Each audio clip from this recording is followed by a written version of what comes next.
So our next speaker right now, so this is Siddhartha Jayanti. You guys all met him upstairs. He is a senior at Princeton, majoring in computer science with a certificate. I hear that's like a minor or something. Yeah, it's a minor. In math. So he has been involved in Hinduism stuff his entire life. He's my brother, which I think is really his claim to fame here. That's what we should have started out with. But he's been Hindu his entire life and involved with this stuff. And he's also been really interested in mathematics for pretty much his entire life. I think one of my earliest memories of him is him being really upset because our parents gave us the same math problem and I solved it before him. And I'm 3.5 years older. So, of course I did. But that's okay because now he teaches me math. So, it's all gotten better.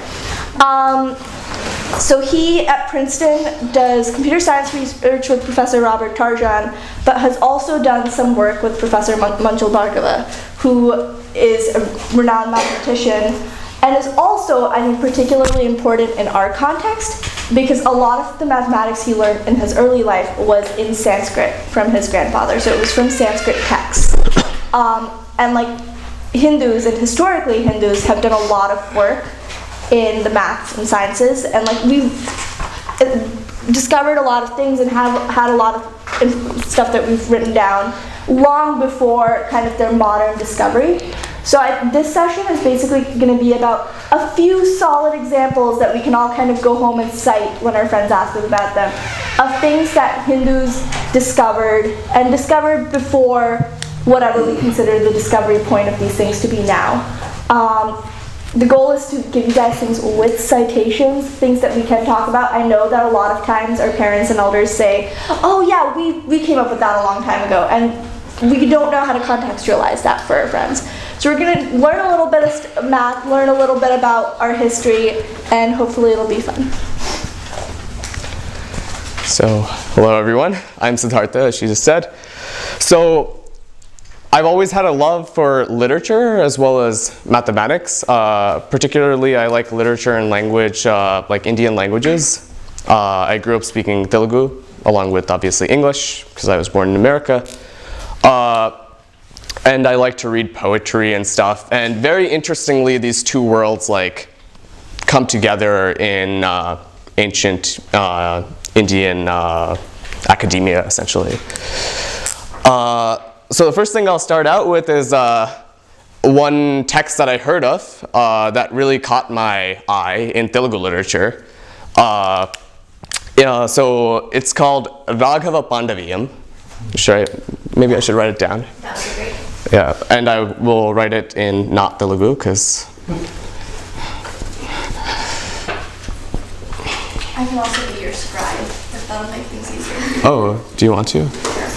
It's pretty cool. Get a scribe. So, Raghava Pandaviyam, which essentially breaks down into Raghava, or Rama, and Pandaviyam, so Pandavas, like the Pandavas of the Mahabharata, is a Dvayarthi text. So, it's a novel about like 100 pages, and the same text, depending on how you break it up into words, so where you put spaces in the text, it tells the story of the Ramayana when read one way, and the story of the Mahabharata when read another way. So this was a 15th century text by Pingala Surana, who was a poet in the court of Sri Krishna Devaraya of the Vijayanagara Samrajyam. Which is modern day APN, Karnataka. Yeah, so this is modern day, like their capital is located in Karnataka, and they essentially had a region that spanned essentially in South India. So Andhra, Karnataka, parts of Tamil Nadu, Kerala, parts of Maharashtra. So this is one text in Telugu from the 15th century, and which is actually quite hard to read if all you do is speak modern day Telugu, because it's a pretty old text. But there's a tradition of this sort of thing in a bunch of Indian languages, I believe. At least Telugu and Sanskritam, the two I know. And so the Sanskritam text I'm familiar with is called Raghava Yadaviyam. Are you writing that down? Cool. And Raghava Yadaviyam is from the 17th century by Venkatadri Kavi. So it's actually later than this, even though it's a Sanskrit text. And it's a selection of poems that they can be read forward, and they'll be about Rama. And the same text, if you read it letter by letter backwards, it's about Krishna. So my interest in literature essentially like made me run into these things, and like I found this stuff fascinating, and then I ended up at Princeton, and Manjul Bhargava, Professor Bhargava, who is a very famous mathematician there who won the Fields Medal, I ran into him and we were talking about this stuff, and it turns out that he was interested in mathematics because he used to go to India where his grandfather was, and his grandfather was a Sanskrit professor. And they used to talk about like the mathematics in Sanskrit texts, and that's how he got interested in math. So we essentially had this great bonding moment, and then we decided that we'd look into some of the ancient mathematics of India. And so I will talk about first some things about grammar that came out of India, lots of that are highly mathematical, but pretty simple to understand. Then I'll talk about some research that me and Manjul have been doing into looking into some texts about chandas or meter. And then I'll talk quickly about some other things that are out there, and then maybe we'll open up for a discussion. Does that sound like a plan? Sounds great.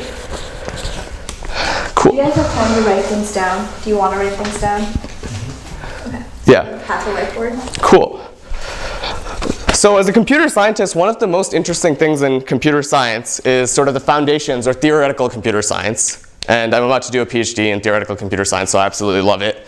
And interestingly, the first principles of theoretical computer science all came out of studying languages formally.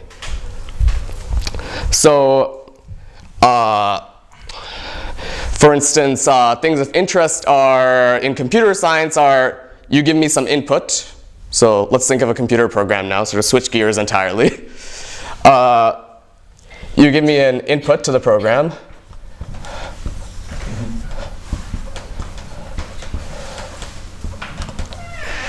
And it should give you the correct output.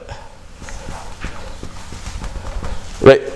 So this is generally what we're looking for. Like I sit down at my computer, maybe I type in some keys and I expect it to show it to me on the screen or something. So the input was the punching of the keys, the output is what I see on the screen. I run a really complex computer simulation of something. The input is, I don't know, maybe some scientific data I have, and the output is something else about it. Machine learning programs, I input some photos, and the output I want maybe is identify the name of the person in this picture or something like this. So before such complex problems were studied, the simplest problems that you can study are, instead of a general output, maybe all I want is a 0-1 output. So some input strings I should say I like them, I give them a 1. Some input strings I don't like them, I give them a 0. And so the formal definition of a language in computer science is the input is a string of characters I type in, for instance. So give it a string. And I want it to pick some subset of the strings and say they're good and the rest are bad. So a language is actually just defined as a subset of strings. And a program is identifying a language. So that's essentially where modern day computer science started out. Like, how do we identify which languages we can have programs to identify? Okay. Questions? Yeah, you can ask questions in the middle because some of the stuff is like somewhat abstract, I guess. And yes, do ask questions if anything I say doesn't make sense. What's a string again? A string? A string is a sequence of characters. Like it's whatever you type in to your keyboard. Okay. So it turns out this has very interesting connections to normal human languages, what we think of as language in the world, like English, Telugu, Sanskritam, Hindi, Spanish, whatever it may be. And so one very beautiful contribution to linguistics from ancient India was, how many of you are familiar with linguistics on like what is studied in linguistics? Okay, maybe I'll dive into that first. So the area of linguistics or language study essentially comprises of a few things. One is phonology. So going from essentially the smallest to largest. And this is just the study of sounds. How do I produce sounds? Like if I say pa, what's happening in my anatomy that's making the sound pa come out? And how is that different from if I say ka? Something different is happening in the vocal tract. So understanding this is one thing. So this is sounds. The next interesting thing is morphology. And this is smallest units of meaning. With meaning, I should say.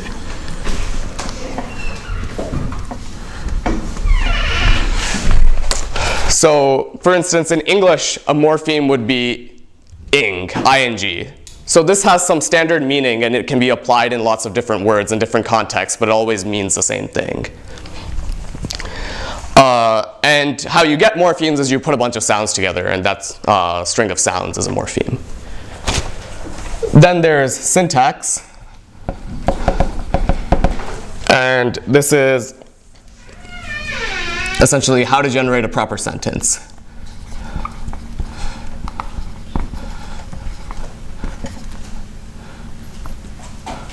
Proper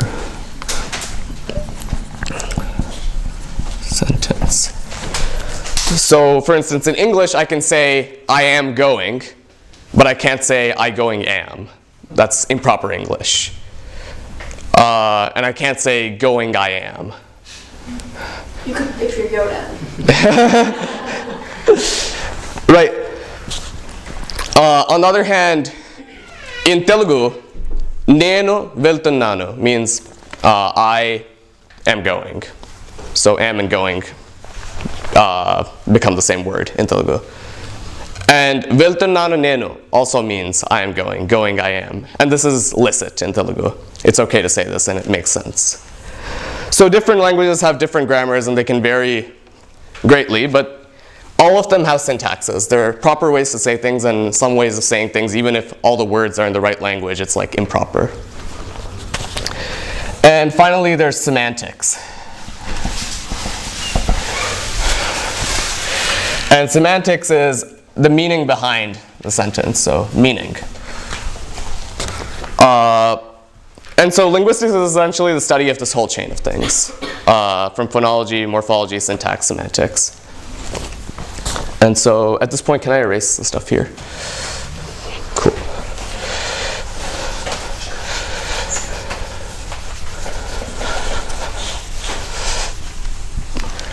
So the very beautiful linguistic Indian work that I know of is Panini's Ashtadhyayi.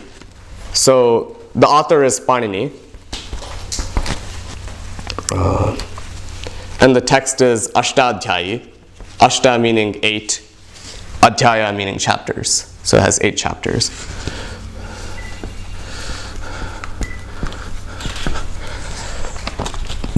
And essentially what Panini does is he gives a formal grammar. So the biggest developments in linguistics after the age of computer science, so if you hear of like Noam Chomsky, the famous linguist at MIT, who is often considered the father of modern linguistics.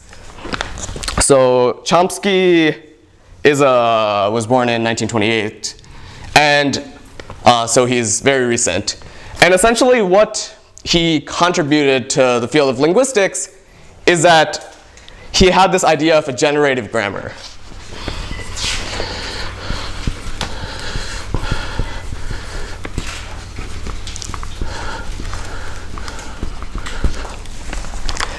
And what a generative grammar says is that I can actually produce, I can give a simple set of finite rules, so a simple set of rules, that'll produce all of the English language. So any sentence I can produce by the rules is English, and any English sentence can be produced by the rules. So I'll give you an example of what a generative grammar might look like, and then it'll probably be easier to understand what's going on. So maybe I have an English sentence, and a sentence is made of a noun phrase and then a verb phrase. So for example, Siddhartha is writing or something. So the noun phrase would be just a noun in this case, so me, and the verb phrase is writing, something like this. But there are other types of noun phrases and verb phrases. So once again, you can have rules about what a noun phrase can become. So in this case, for instance, it can become a proper noun. Or it could become a pronoun. So for instance, he is writing is also a licit sentence. Or it could be a determiner and a nominal or something. So a person. So a is a determiner and person is a nominal, so a person is writing, something like this. And similarly, you can have rules for verb phrases. And you can have now rules for each of these. And you go on to make a long list. And what you're trying to do is that once you have the whole list, anything you can make using this sentence variable, go to noun phrase, verb phrase, and then go from noun phrase to proper noun, etc. And finally, you create a sentence, and that sentence should be in English. For instance, this grammar should not be able to generate I going am, but it should be able to generate I am going. And so this is like the main study, because if I have rules like this, then I can essentially feed this into a computer. And I can, for instance, write Google Translate type stuff. I understand the grammar of English, I understand the grammar of French, then I can translate from English to French. Things like this.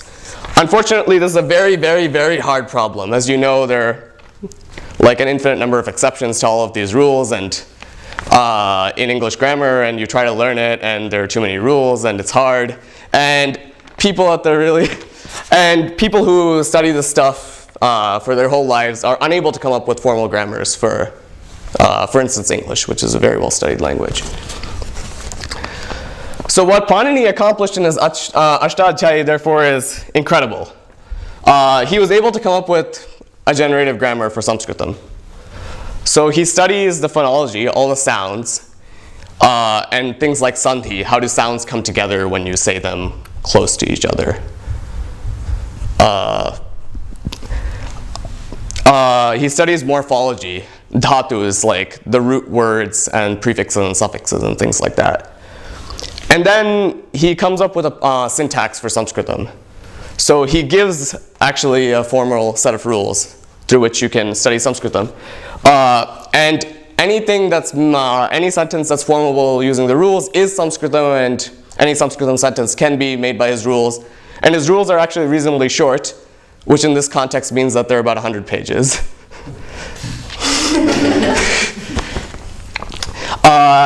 And he did this in approximately, so he's estimated to have lived between the 6th and 4th century BCE. So more than 2,000 years ago. And we're still unable to do this for other languages. If we were able to do it, then things like Google Translate would actually be much better. And so there's lots of interest in the recent era in like machine translation to try to use the grammar of Panini in some way in the translation setting. So maybe if I want to translate from English to French, I go from English into Sanskritam, and I try to go from Sanskritam back to French because I can use this very rich framework. So this still holds relevance today, and in many ways it is actually the foundation of what we call modern linguistics, that we often see people like Chomsky and Turing getting credit for when they came 2,500 years later. Okay. So that's in the field of linguistics. Now I'll move on to something which I think is simpler, but maybe that's because this is stuff that me and Manjul worked on directly. So we went into the archives and found the books, read them, and this is stuff that we found in recent years.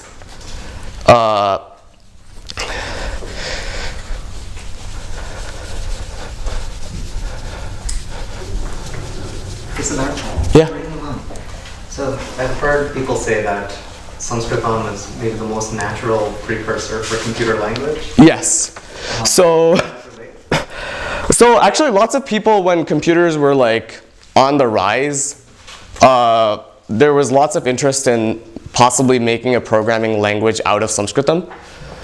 So apart from computers like recognizing languages, one very important thing is that computer languages also have like some of these properties. Maybe they don't have anything interesting to do with sounds because the computer isn't like, you're not speaking to it, you're just typing stuff, but they have syntax.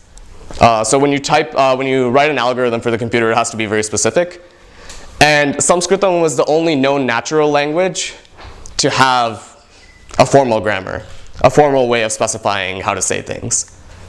And so it seemed very natural that maybe you would try to come up with a programming language out of Sanskritam. And this might still be possible. That's not generally what we have currently. But that's essentially where the interest was there. It's also because of the binary code system, right? Yeah. The syntax was a 0 and a 1, which was why the computers were, because the computers understand the binary language, right? The 0 and 1. Right. That's where it was either up or down. Like that, I remember like Dr. Subhash Kak has written a book on this. Where he talks about the concept of zeros and ones, the binary system. Right. Sanskrit can be naturally adapted to that, something like that. I don't know. Right. So there's stuff essentially that comes out of meters and grammar where you study strings of 2 symbols, which you can write as 0 and 1. They used to write them as laghus and gurus because this was in the context of meter. But there was lots of study about essentially binary numbers and how to produce different types of binary numbers and list all binary numbers and a bunch of things like this, which is also of lots of interest to like the computer science community. And it continues to be. So I was talking to Donald Knuth the other day when I was visiting Stanford, and he's very interested in this stuff. So Donald Knuth, for those of you who don't know, is an extremely famous mathematician who is a professor at Stanford and now a professor emeritus because he's essentially retiring. But he goes around like essentially trying to like collect knowledge from civilizations that we've sort of overlooked, at least in the Western academia. And he's very fascinated by the stuff that happened in ancient India. And he's given some talks on this also, so that would be something interesting for you to look into if you're interested.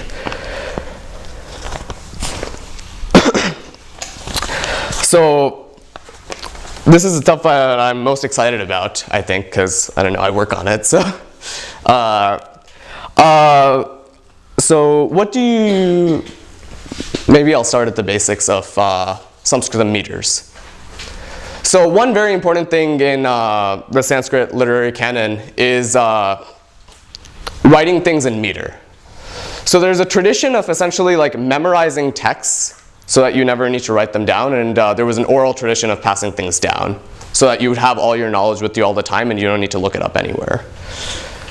And the easiest way to memorize things is if they're in meter. There's some nice rhythmic pattern and then it's easily remembered. Easier to remember the poem than like a paragraph in a novel. People in ancient India were very interested in studying meters, how many types of meters are there, etc. And the basics of the meter are that there are 2 types of syllables in Sanskritam. A short syllable, laghu, which takes 1 beat of time.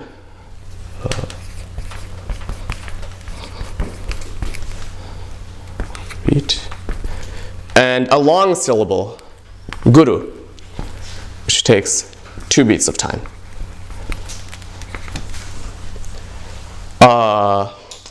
And each of these has a small notational element with it. So this is denoted as by the danda, or well, this symbol over here. And this is denoted by an S, guru. So for instance, if you have a line of poetry, then you can say, maybe I should give you an example of what these look like. So a laghu is something short like ka, or ta, or bi. Guru is something longer like ka, or ta, or bi. So any syllable you have can be partitioned into these two, and this takes twice as much time as that. So if you have a line of poetry, you can note down what the syllables look like. So short, long, long, short, something like this. And so the question that these mathematicians were interested in is, let's say I'm writing a poem, and I have 5 beats of poetry left.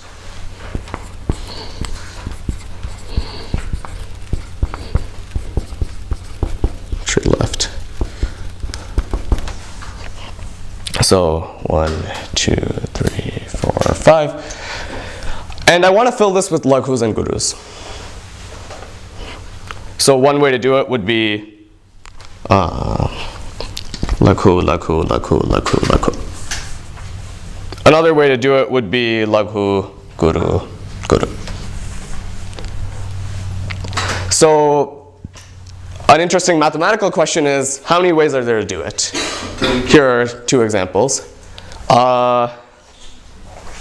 Anyone want to take a guess? 32, like. 32?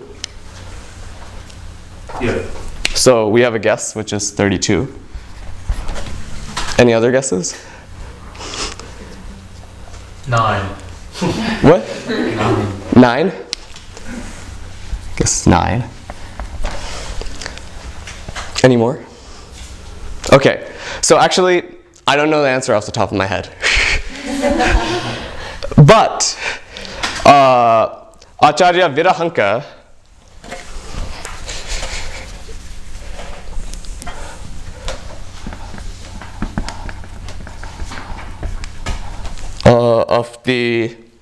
so he's estimated to be of the 6th to 8th century CE. In his work Vrittajata Samuchaya,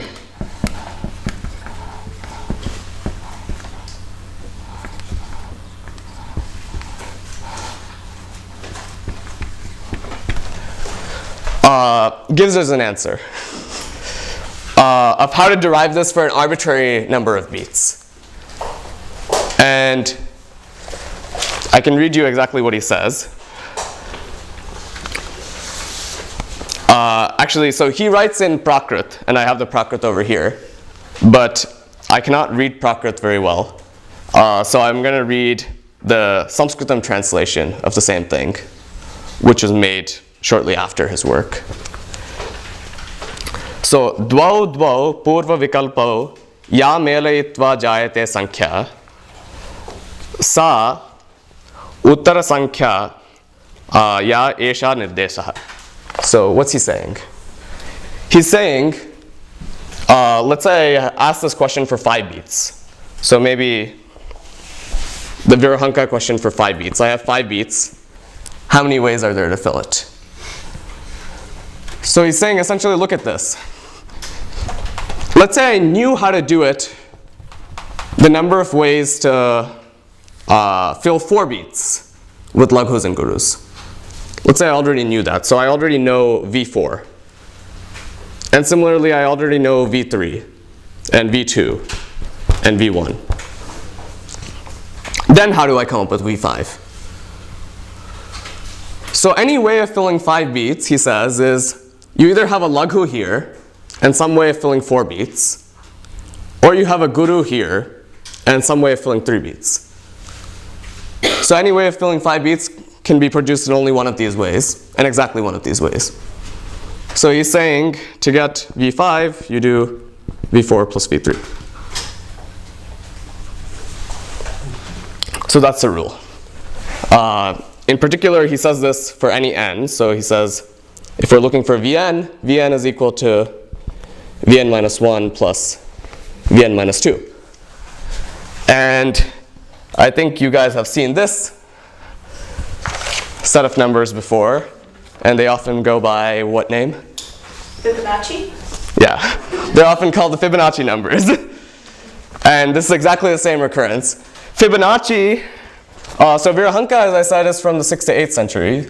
Fibonacci, on the other hand, is 1175 to 1250.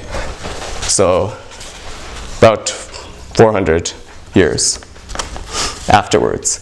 So this is Fibonacci.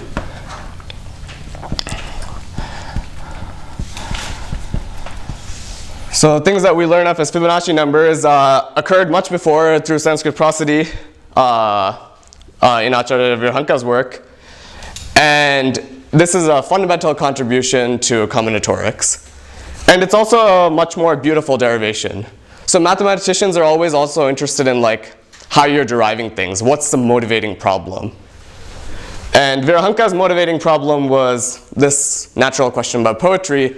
Fibonacci's problem was something about incestual rabbits where you start with 2 and then like start increasing. I'm not going to go into that.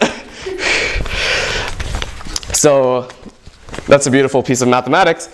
From the same book, in fact, of Virahanka, there's also another very important mathematical question that's answered in combinatorics. And I'll get rid of this stuff. Siddhartha, I have a question. Yeah.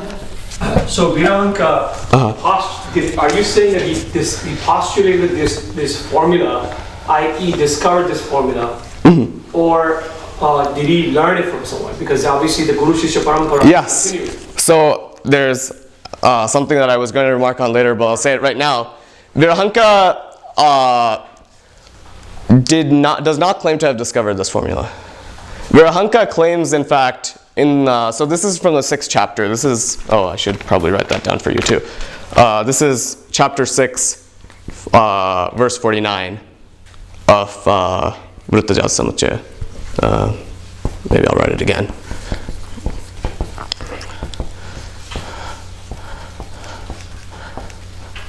So he says at the beginning of chapter 6, so in verses 1 and 2, that what he's about to say in this chapter is work of Pingala.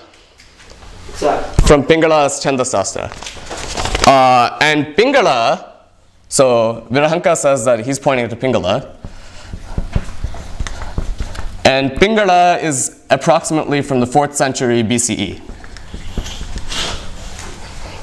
So that's another 1,000 to 1,200 years. And that makes the total thing like much longer.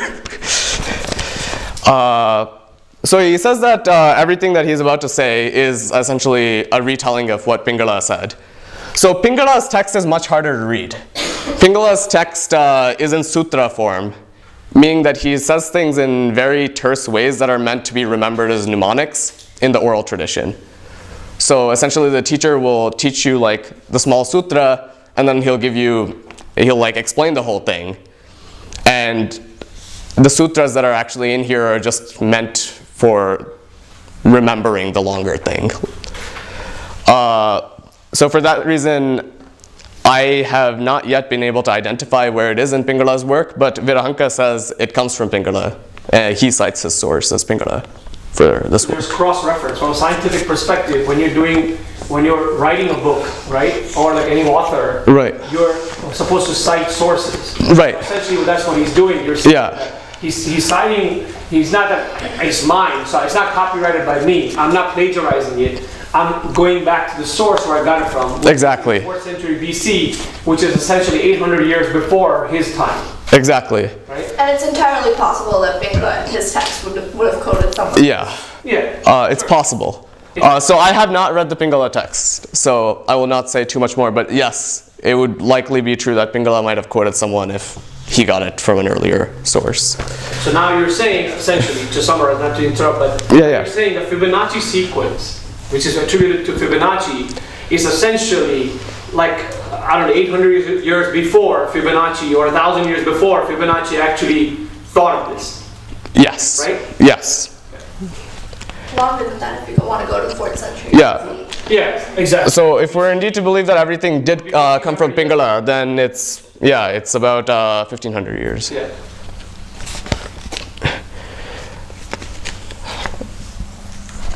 So the second very interesting question that comes up in this context is, instead of talking about beats, let's say I'm interested in syllables for now. So I want to write a poem with maybe 5 syllables. But the syllables can be of different lengths. They can either be laghu or guru. So I want to write a poem with 5 syllables and 3 gurus. So implicitly 2 are laghus. So he asked this question in an earlier chapter of the book. He essentially presents this question. How many ways are there to do it? And for those of us who have studied combinatorics, the answer in modern times we would call this essentially 5 choose 2. So that thing read, or I suppose 5 choose 3 because we're interested in 3. 5 choose 3. And we're often taught that this comes from Blaise Pascal in Pascal's triangle. And once again, we have Pascal is actually later than Fibonacci, so Pascal is 1623 to 1662. 1662 CE. And does anyone remember how Pascal's triangle is made?